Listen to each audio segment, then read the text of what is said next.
Welcome, ladies and gentlemen, to Professor Grimdark's show. We've been off for a while, about almost a year and a half. But as you could tell, we've come back and there's been some changes going on. A little less hair, a lot more reading done. So today's topic is going to be CT Phipps. So he's one of those gentlemen that he just can't review one book of his. You have to go look at his entire canon because he's not someone that I would consider to be a grimdark writer. He writes in various genres. He writes in fantasy, sci-fi, horror. He even dabbles in the superhero, aka supervillain genre here. He has a very particular style to his writing, one that's very easily approachable. It's in his style. He usually tells a story from a first-person point of view. He always takes on the persona of his character, whoever it may be, and there's always some sort of quirkiness to his writing, which I find to be both endearing and sometimes a little bit annoying. But there are many people that enjoy this type of writing because it's lighthearted in some ways. Well, it's also very personable. So let's take an example of some of the things that he has written.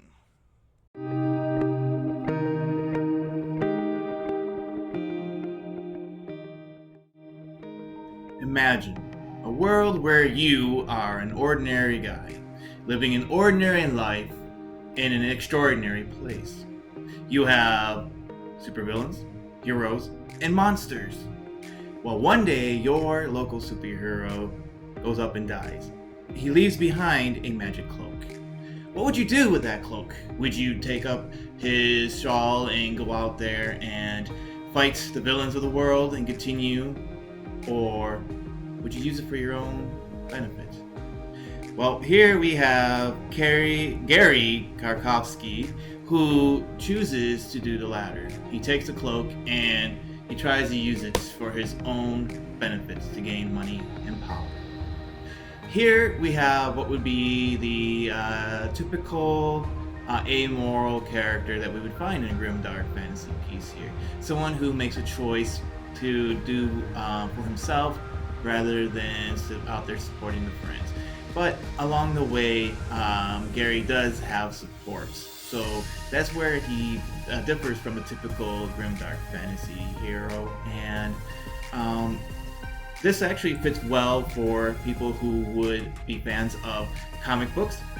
And because it's not the typical, superhero goes out and saves the world and by defeating the bad guy. No, this is for this is for people who enjoy a spin on the idea of superheroes. And you have Charles's quirkiness that helps move the stories along.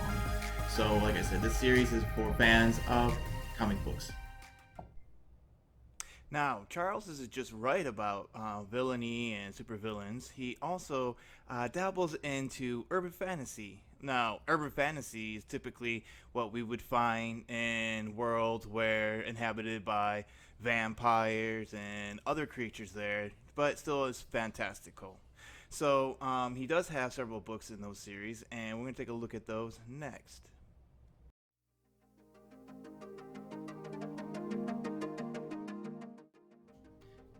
These next books, I think, were inspired from the World of Darkness, a storytelling game system, especially from the Vampires Masquerade, especially since we do have the comical book straight out of Fangton. They take place in a urban setting with what you would find for typical urban monsters. Because in urban fantasy, you have werewolves, vampires, things like you would find like in Twilight and the popular YA series. Witches are also pretty big too in the series, in YA and urban fantasy. But Charles focuses on vampires, and what I found very interesting was he made a take on the werewolf mythos and added in his own. And this is where Jane Doe comes in. So we have a teenager who you would think would probably turn into something other, more scary monster, but instead she turns into a deer. hence the name Werdeer.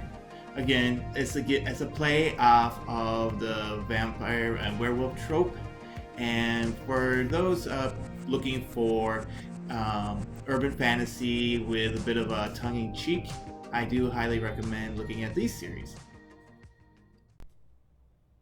And I'm going to close out the show today with a couple of my favorites by Mr. Phipps. Obviously, we didn't get to all his books. He's got like 21 overall, including the couple anthologies. But one thing that I really enjoyed was I enjoyed his Lucifer Star series. Here we have Cassius, who was a really stellar fighter pilot, and he thought that he was fighting on the right side until he discovered that he really wasn't. And so he basically goes into hiding and becomes more like a Han Solo type character, looking out, thinking about how he's a lovable good guy, lovable rogue, and ends up fighting for himself in a way. But in the end, you can see that he does change. He starts actually accepting people back into his life, into his world. One thing that we find in here is that you do have some homage to, Star Trek. I even saw some references, or at least an allusion to Hitchhiker's Guide to the Galaxy, with a specific number being mentioned in here in the series. You see that there's instances in which he uses a lot of humor in the book there to kind of offset some of the darker settings. Like for instance, there's a character who was basically talking about having her memories plunged, and they're saying one said, "Oh, so do you think I'll be able to play the piano afterwards?" And the other one responded, "Well, could you play well before?" And the other one said, "No." So, kind of a little quirkiness going on there. And also, Mr. Phipps not only was a architect of his books, but he was an amazing editor, setting up two great anthologies, which he invited me to and partake in. Again, you will see in these anthologies there are short stories that are related to his world and characters. You have Jane versus the Black Knight. Again, you see the quirky world that he's developed here. Let me find a piece.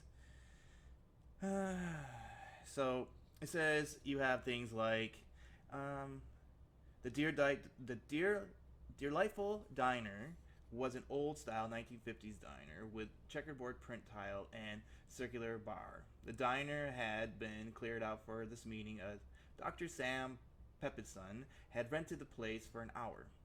It turned out it was because he wanted to have a meeting with me being Jane here. I wasn't sure why until he told me the most ridiculous story I've ever heard in years. And I was a weredeer.